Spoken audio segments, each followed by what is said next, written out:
জনগণের আস্থা বিশ্বাস অর্জন করা সেনাবাহিনীর জন্য একান্তভাবে জরুরি বলে জানিয়েছেন প্রধানমন্ত্রী শেখ হাসিনা।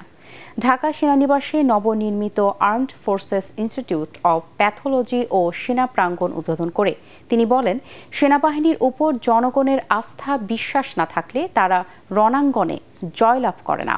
বিস্তারিত আপেল মাহমুদের রিপোর্টে। আধুনিক প্রযুক্তির সহায়তায় রোগ জীবাণু শনাক্তে ঢাকা সেনানিবাসে আর্মড ফোর্সেস ইনস্টিটিউট অব প্যাথোলজির নতুন ভবন উদ্বোধন করেছেন প্রধানমন্ত্রী শেখ হাসিনা। সশস্ত্র বাহিনী ও তাদের পরিবারের সদস্য এবং বেসামরিক রোগীদের রোগ নির্ণয়ে ব্যবহৃত হবে 14 তলা এই প্যাথোলজি ভবন।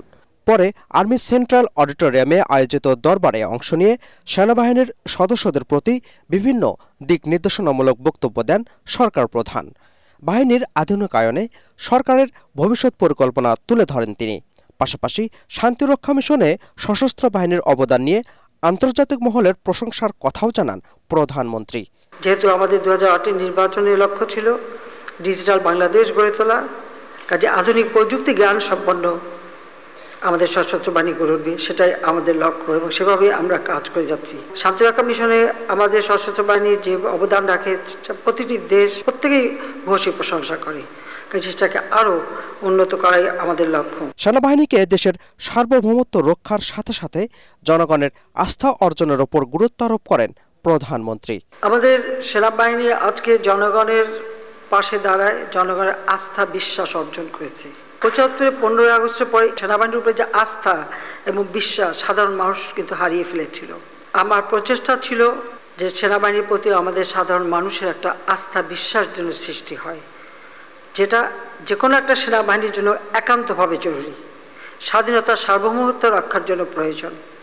আর যে সেনাবাহিনীর উপর জনগণের আস্থা বিশ্বাস থাকে না, তারা কখনো কোনো রণাঙ্গনে বিজয় অর্জন করতে পারে না। যে কোনো একটা দুঃসময় দেখা দিলে আমাদের সশস্ত্র বাহিনী জনগণের পাশে আছে এবং জনগণের একটা ভরসা স্থল হিসেবে সে আস্থা আজকে আমাদের সশস্ত্র বাহিনী অর্জন করতে সক্ষম হয়েছে। এছাড়াও আর্মি সেন্ট্রাল অডিটোরিয়াম সেনা প্রাঙ্গণ ভবনের উদ্বোধন করেন প্রধানমন্ত্রী শেখ হাসিনা। সভা, সেমিনার ও সামাজিক অনুষ্ঠানের মতো জাতীয় ও আন্তর্জাতিক পর্যায়ের অনুষ্ঠান আয়োজনে নির্মিত হয়েছে সেনা প্রাঙ্গণ।